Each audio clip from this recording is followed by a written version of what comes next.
Hello, beautiful souls, and welcome back to the Estudiamos podcast. I'm Natalie Q, your mindfulness artist and host, and as always, I'm so grateful to have you here with me. All right, so can we talk about how it's already March? Spring is just around the corner, and with it comes this collective sense of renewal, growth, and blooming into something new. But let's be real, the season can also bring its own pressures.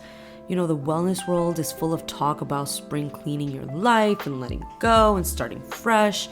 And while these ideas are powerful, they can also feel a little overwhelming and even repetitive. So on today's episode, we're going to dig into what this transition really means, how to let go of the winter blues with compassion, and how to welcome spring in a way that feels really personal and aligned to you. All right, so let's get into it. Let's first talk about the energy of spring, right? Let's acknowledge the seasonal transition because spring is such a unique time. And, you know, during this time, nature's waking up, flowers are blooming, the days get longer, and there's just this collective buzz of possibilities in the air. It's a time to start fresh, yes, but it's also a continuation of the growth we've been nurturing beneath the surface during winter. And I think people tend to forget that. I know that winter often feels like heavy emotionally, mentally, and physically, but I want us to reshape this. It's also a time for rest and reflection. Think of it as like a seed underground. Even though you can't see the growth, it's happening. Spring is simply the time when that growth really starts to show above ground. And so I want to invite you to reflect, right? Before you rush into spring with new goals and new projects, I want you to take a moment and ask yourself, what did winter teach me? What am I ready to bring into the light this season? Okay? Because it's important that we really get clear on that. I know these questions are often asked, but really sit with yourself. What did winter teach me? What am I ready to bring into the light this spring season? And so, fine, great. Thanks for that, Nat. How do we let go of the winter blues? How do we normalize post-winter heaviness? Well, first things first.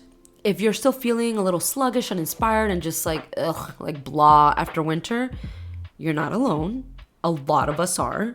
And so seasonal transitions are a process and not a switch.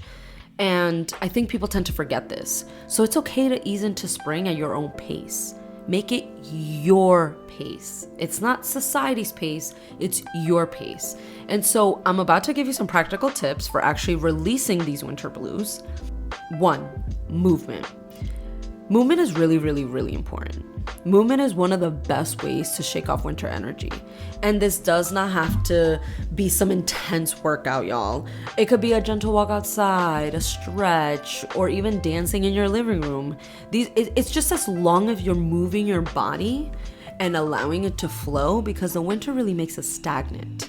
So welcoming movement is really, really important during this time. 2, declutter your space. Spring cleaning is a classic for a reason, but I don't want you to overdo it. I want you to start small. Maybe it's just one drawer, maybe it's one desk, maybe it's one room. It's about creating the physical space that can mirror the mental clarity that you're wanting to invite in. 3, light exposure, aka sunlight. If you've been hibernating all winter, step into the sun, literally. Even 5 to 10 minutes of sunlight can boost your mood and reset your energy. So of course, because I'm a journaling girly, I'm gonna give you a journaling prompt for how to release winter blues. Write about one thing you're ready to release from winter and one thing you're excited to welcome this spring. 1. It doesn't have to be a list of 500. It can be, but it could feel overwhelming. So let's just start with 1. Okay. And now, we let go of the winter blues. So how do we invite this new growth in the spring? I want you to focus on gradual growth. Because here's the thing about growth. It does not have to be grand. It can be, but it doesn't have to be. Because spring isn't about becoming a whole new person overnight. It's really about taking these small intentional steps that align with who you are and who you want to become. And so what ideas do I have for welcoming growth? Great, I'm glad you asked. 1, Set seasonal intentions. Instead of these long-term goals, try setting intentions just for the spring. So for example, I want to feel more energized, or I will be spending more time in nature. What I love about intentions is that they're flexible and they really leave room for flow. 2, reconnect with creativity. Spring is a creative season, so maybe try something new or revisit a creative outlet that you love that you haven't done in a while. Maybe you want to paint, journal, cook, garden. It's really whatever lights you up, but pick something. 3, build community. Y'all know I love community, so I'm always going to talk about community because really spring is also about connection. So reach out to friends, join a group, attend an event, something that really inspires you, because being around others who share your energy can really amplify that growth. And again, journaling prompt. I'm the journaling girly. I'm always going to give you the prompts. What small step can I take today to align with the energy of spring? How can I nurture my growth with compassion? Let's not forget the word compassion. Okay? And before we close this out, I really wanted to acknowledge the oversaturation of just spring overall. Because let's talk about the obvious. Spring is one of those seasons that gets a lot of attention in the wellness world. Everywhere you look, it's new season, spring, new me. And while these ideas are great, they can also feel a little, loud, I guess. And so I want to offer perspective, right? The key is to really tune out the noise and focus on what resonates with you. Because maybe this year, spring for you means slowing down instead of speeding up. Or maybe it's more about inner growth than external change. It's really about whatever it looks like to you and really honoring that, right? So of course, as I always do, if you're craving support and connection this season, I'd love to invite you to my upcoming events and retreats, because these are really intentional spaces where you can reflect, reset, and really reconnect with yourself and others, whether that's through journaling circles, creative workshops, a hike, retreats that I have planned. They're really all about helping you embrace your growth in a way that feels really authentic and joyful to you.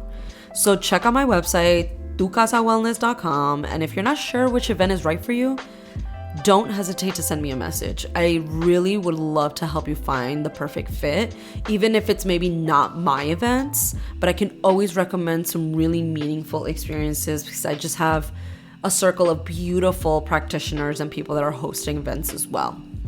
So let's recap our key points. As we step into the spring, remember, this is your season to grow, but at your own pace.